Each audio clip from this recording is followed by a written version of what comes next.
Hey, what's up guys? I'm Mr. Chris with infotainment.com. Today I have a 19 plus Ram heavy duty. This is the DJ model line of pickup truck with me in our shop today. As you can see, I have passive entry on this truck. This was not a factory installed option. I did this install. So if you want to see how I did it, stick around. I'm going to show you how to get it done. All right, so where we're going to start is right behind the handle here. You have a blank plastic plate that if you use a pick tool, you'll pop that right out of there, and that is exposing a Phillips screw. We'll get that pulled out.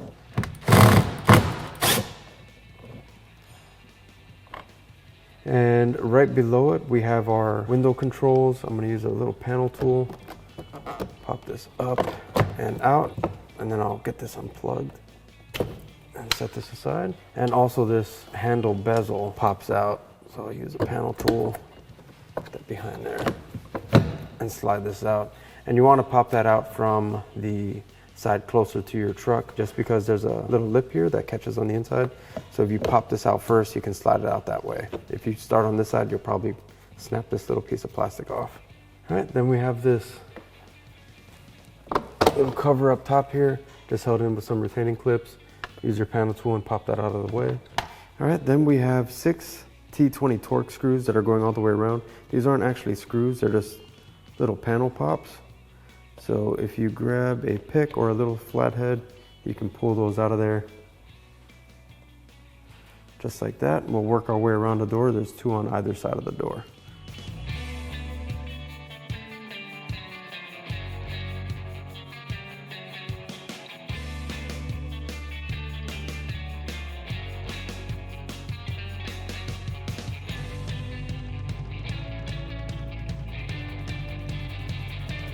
All right, once you have all those out, there's nothing else holding the door on. You can simply lift it up and out. It's kind of hooked into your door. We'll set this aside. All right, next up, we have to pull our speaker. We're doing this so we can gain access to our window track back there, so we can release our window and get that hung. This screw size, a little less common. It's a 5 mil. You can get away with a 3/16 also. They'll both work. We'll get these 4 pulled out. These are usually pretty sealed in there. And once you get that out, you want to unplug this and set the speaker aside. All right, from this point, we're going to plug in the window controls that we removed from our door earlier. This is where it's going to come in handy to have a helper. I have Robbie here. He's going to help me hang this window. Basically, what you're going to do is you're going to pull down this access hole in your door skin. You're going to turn the ignition to the on position, so you have power to your window, and you're going to want to roll it down until you can access in each side. You have one here, which is a clip that has 2 clips on it, and one behind that speaker hole that you'll need either a flathead or a pick. Now, while I'm doing this, I have Robbie holding our window and putting upwards pressure on it. And what you're going to do is you're going to push these outwards. So we'll get this window down a little bit more. We have to kind of see that clip in here. So as you have that right there, now you see our window is released over here because we basically pushed those clips out of the way, one on either side. We're going to do the same thing behind the speaker hole. It's a little harder to see. He's going to continually be applying upwards pressure. So once it's free behind that speaker hole, this whole window is going to release. He's going to pull it up into the window frame, and then we're going to get it taped up there with some painter's tape so we don't damage anything. There we go.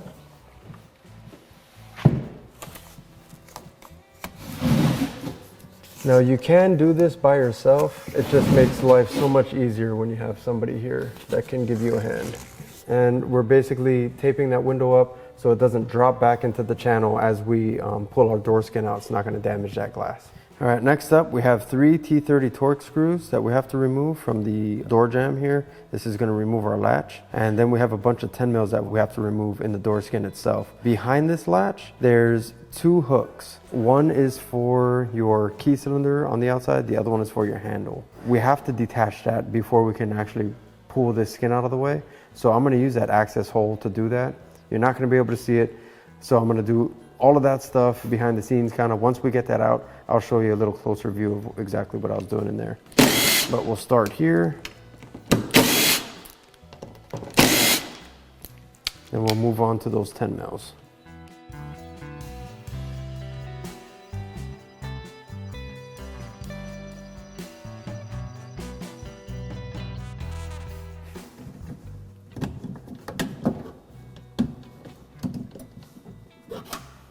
All right, now that I have all the 10 mils removed, right up top here by your side view mirror, there's a little clip holding that wire in. I'm gonna remove that just so we have a little bit of slack here. I'm gonna unplug our window controls because we don't need those anymore. Now get this whole panel removed, basically pulling to the rear and down. So you don't need it to remove any more than what I just did. What you're trying to do is get access to the bolts that are holding your handle on. There's 3 of them back here, and enough access so you can stick your arm down in here and run your wire. All right, so with our door skin pulled down, you can kind of see these 2 rods in here. Those are the rods that I removed from the latch earlier, and I'm going to show you how that pulls out of there. So I have the new handle here to give you an example. The rod sits in there just like this. You have a clip here with a notch on one side. So as that rod is in there, it's basically locked in with that plastic so it can't back itself out. That's exactly how it is on the other end. In the latch down there, you're popping that plastic clip free and then you're pulling that end of the rod right out of there. You just have 2 of them. They're actually both different sizes. So what I'm gonna do here, because these are both different sizes, you're not gonna get the rods mixed up, but you can get them reversed or in the wrong position. So what I'm gonna do is both top sides of this rod, I'm gonna mark this one with a Sharpie, and I'm gonna mark the other one with a Sharpie also. So when I sit these on the table and I go to put it back in, I know these went towards the handle, the other end went towards the latch. Just like that. So you got 2 rods here, smaller diameter rod goes to the pink clip, the thicker one goes to your black clip, that's your handle. So now we can basically set these on the table and we won't have to worry about getting these mixed up or in the wrong position. All right, now all that's left is pulling out the 3 8mm bolts that are securing our handle. So when we pull these all out, the lock is actually separate from the handle. So you may want to be mindful that the lock may fall out. It may be a good idea to tape on the outside of your door panel, especially if you're not familiar with how these handles come out. Put some painter's tape around that perimeter just so when you're pulling the handle out, you don't kind of scuff up your paint with that handle trying to wiggle it out of there. But we'll get these 3 pulled out of here.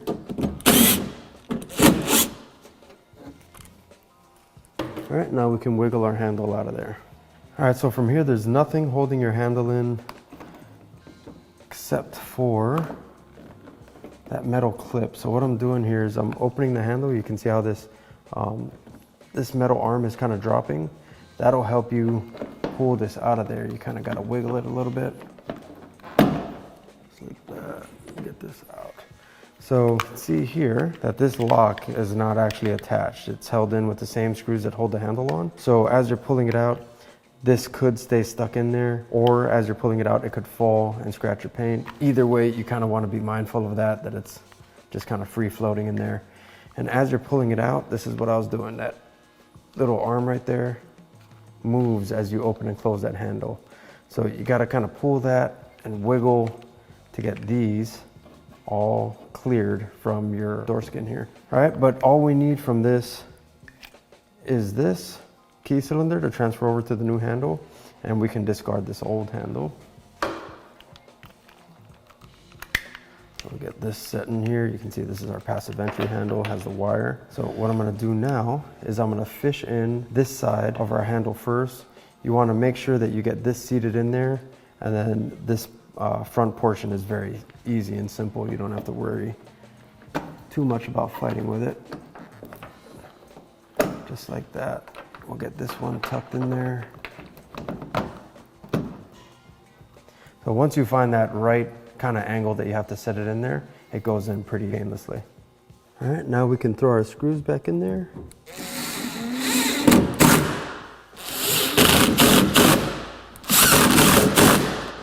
And now I'll reattach the rods that we marked earlier.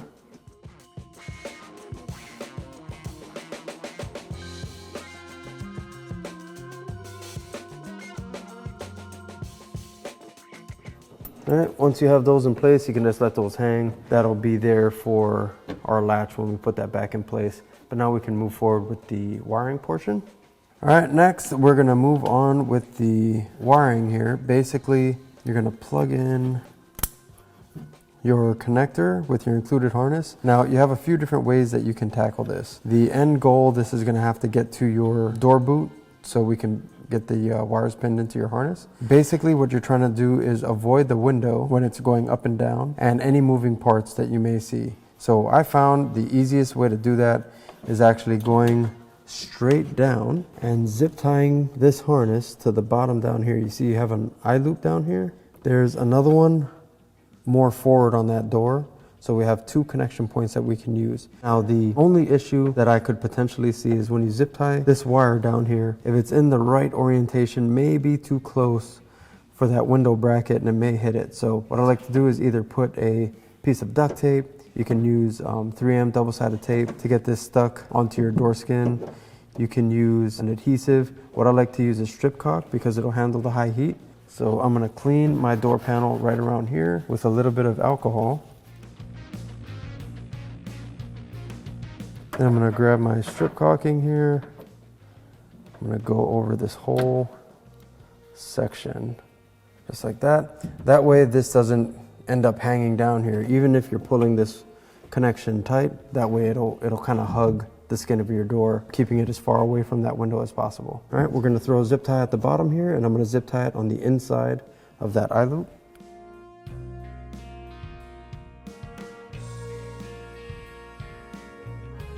All right, just like that. And we'll do another one up front at the other eye loop. So basically laying in between that door support beam, so it's as far away from that glass as possible. Throw another zip tie on here, just like that. Lastly, way at the end down here, you have your other window track. We need to be on the outside of that, so we need to go around it.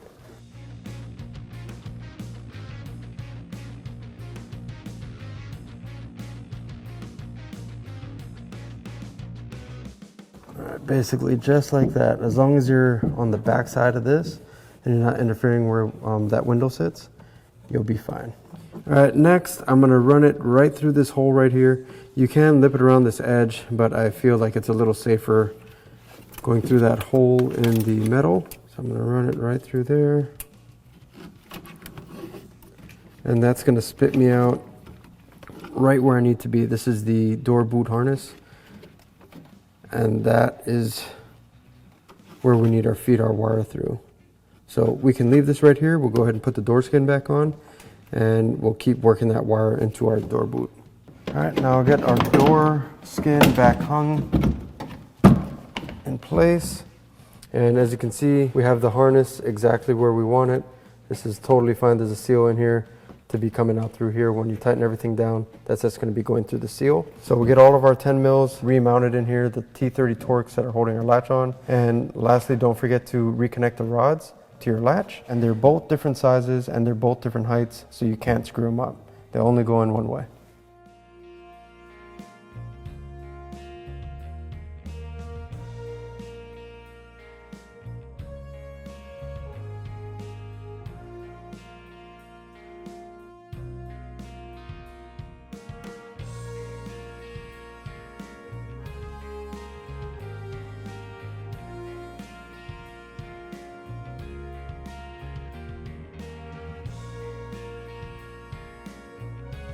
All right, before you continue moving forward, you want to test your handle to make sure it still works. So you can grab a flathead or a pick tool and press that latch into place so it's like the door closed, and pull that handle.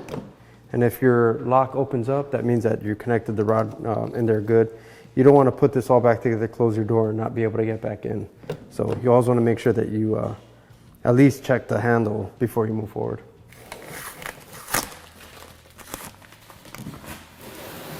And now when dropping your window back into place, you want to make sure that you're hugging the window frame edge just so you stay parallel with your window regulator. Once you drop it down far enough, it'll click back into place in its latch, and you want to give it a tug in the upwards position. That's how you know it's locked back into place. So if you missed it or it got kind of weird, you don't want to pull it up and kind of realign it and make sure it clicks into place, double checking that it's not going to go anywhere. Now we can also reinstall our speaker. We won't need to get back there anymore.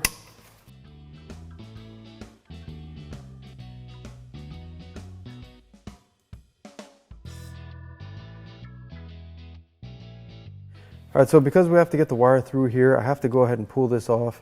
This is held in with 2 T20 torque screws and the seal, which the seal kind of just pulls out. You have some clips that are holding this on. The back side of that seal, you can see there's a hole there, and this longer clip kind of slides in to that hole. Basically, you can just pull that out so you can see what you're doing and pull those 2 T20s out. You're not going to really be able to do this if you don't have an angle driver like this, some kind of angle driver, or even a nut ratchet, or a finger ratchet rather. Once you get those 2 out, it should be free. Now we can pull our boot off, and we'll have this whole assembly out so we can get the pins ran into there and connected. This, you want to grab a flathead or a panel tool and simply pull straight out, and kind of closing the door a little bit will give you a little bit more room. You can wiggle this connector out of there. Just like that. And on the back side, we can go ahead and unplug this. There's a brown and a white connector that should unplug pretty easily.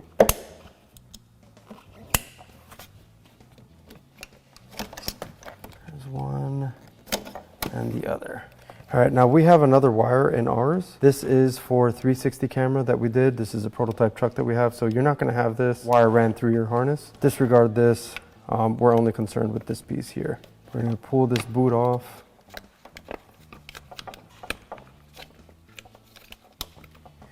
And this is where we want to be. This is what we need to see. I'm going to show you exactly which 2 connectors to pin that harness into. But first we have to get this harness ran through this boot and to this end here. All right, so in order to get in there, what I'm going to do is I'm going to peel this tape up.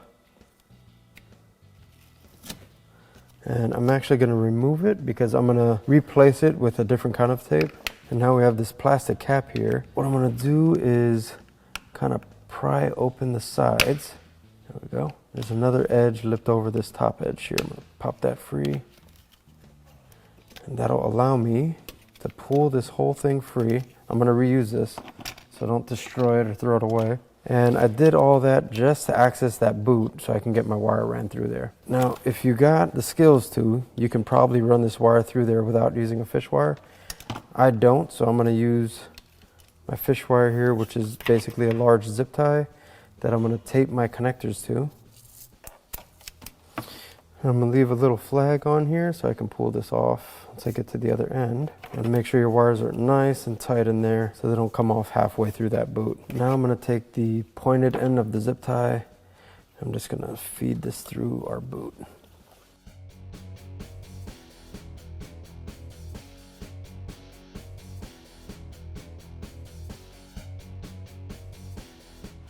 All right, now I got the wire through. I'm going to go ahead and undo my zip tie.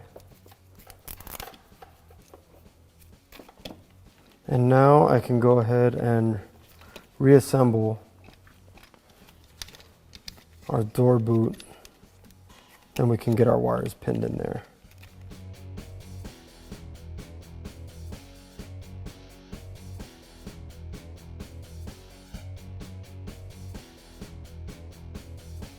All right, with the plastic all back in place, I'm going to use that same, this is the felt tape.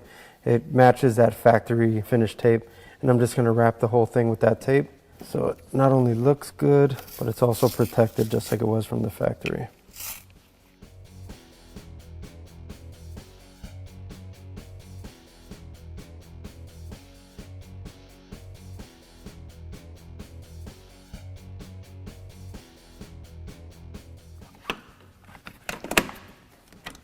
Alright, so at the end, when you put it all back together, you want it to look just like factory. But we're not going to secure those screws yet. I want to get these wires pinned in here, so I'm going to show you exactly where they go. All right, so looking at the back side of your connector here, the top one, or the white one, is connector C, and the bottom one is connector D. This one actually should be brown. Looks like somebody before me pulled that lock out, so it's missing the brown one. But yours should be white on top, brown on the bottom. It should match the connectors that you have coming out of your door. So in order to get this pinned, the pins that we need to access are 4C on the white connector. So that's right up top here. Let me point that out here. Right in the center on the top, the fourth one in from either side, so it's dead center. That's going to be your sense wire. It's going to be right here on the harness. It says sense is going to go 4C.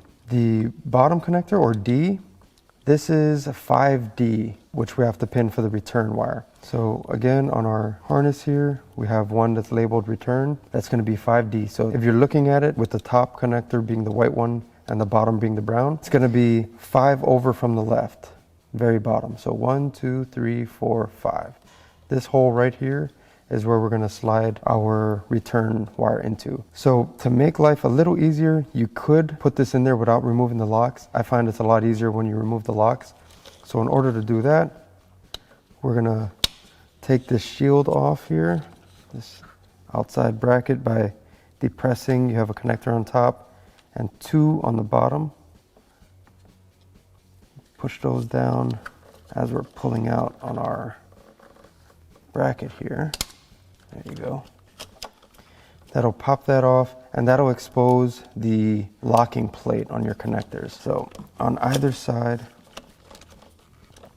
with a little flathead or a pick tool, you can just work that up.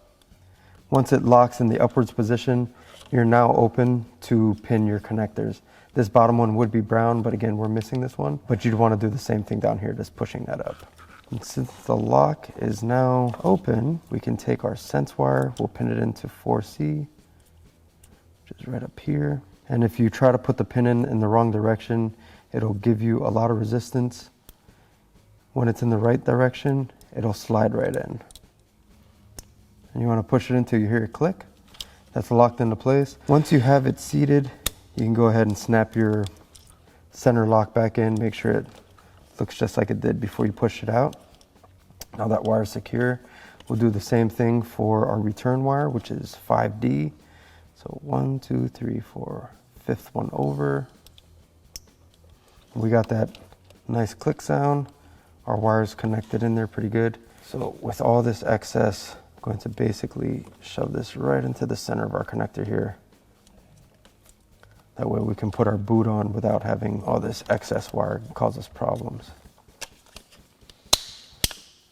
All right, now we can get our rubber boot reattached. Now the rubber boot is kind of keyed. So if you can see here, you have some little grooves in that rubber around the perimeter. And if you look on your connector, you have notches. This side of the connector will line up to this side of the rubber boot.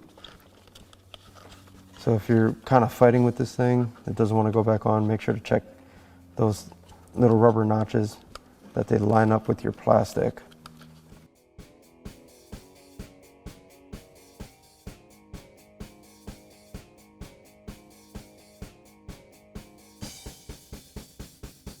And when it's all said and done, that's how you want it to look. And you can see here, this is labeled up. So that's how we're going to put it back in our truck. But now we can go ahead and reconnect our 2 plugs, and we'll snap this back in, get everything kind of put back together.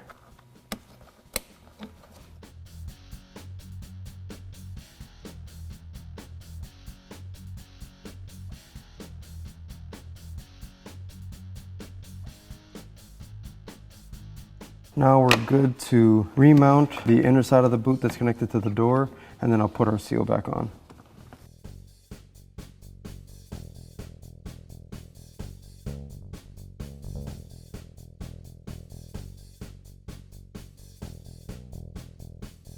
And to put that seal on, it's just like I mentioned earlier, you have a little hole here that will slide over the clips that are mounted in the door. Just like that. All right, now we're free to reinstall our door panel.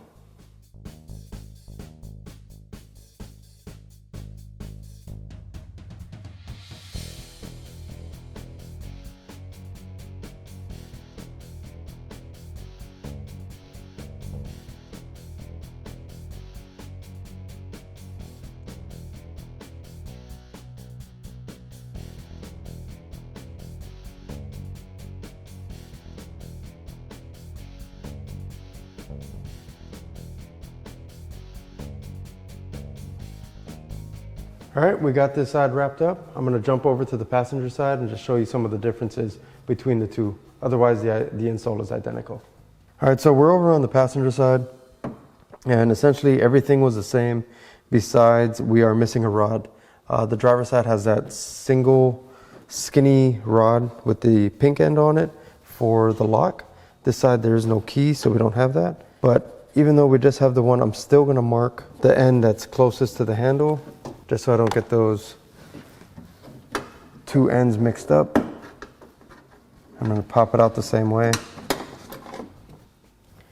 Otherwise, besides there being a single rod, everything else is identical. All right, so on the passenger side here, I'm at the door connector. Just like on the driver's side, it's essentially the exact same steps to get this pin. I'm just gonna open that lock up. But the pinning is a little different because they used a couple different pins. Now it's a little easier in the sense that you can't really get it wrong. You have one big one and one little one, so they'll only fit in one way. But the sense wire, or this green wire here, it's labeled sense, goes in the same connector as on the driver's side. It's 4C, it's that center pin right up on top. We'll get that slid in there. There we go, that clicked into place. And the return wire is this much larger pin, and that goes into this bottom right cavity right here. This is 17. And these connectors, they can actually go in either direction, and they'll click into place. We'll put our lock back in, and essentially that's the only thing that's different from the driver's side, is you're not utilizing both sides of your connector here. You're only using the top side, and the pins are different. But now that we got this done, I'm gonna go ahead and put all of the connectors and everything back together on this side, and we'll go ahead and do the programming of our installation. All right, so now we're ready for the programming portion of the install. I have my bypass here, the security gateway bypass, and my programmer. This is located behind the instrument cluster, so I'm gonna go ahead and install that now, and then we can move on to programming the truck. All right, so we got our bypass installed. Let me turn the ignition on. I'm gonna wait a couple seconds, let the vehicle wake up. Then I'm gonna plug this in, and we're gonna get a blue light. We're just gonna wait for a horn honk and a solid green light. That's gonna indicate that our vehicle has been programmed.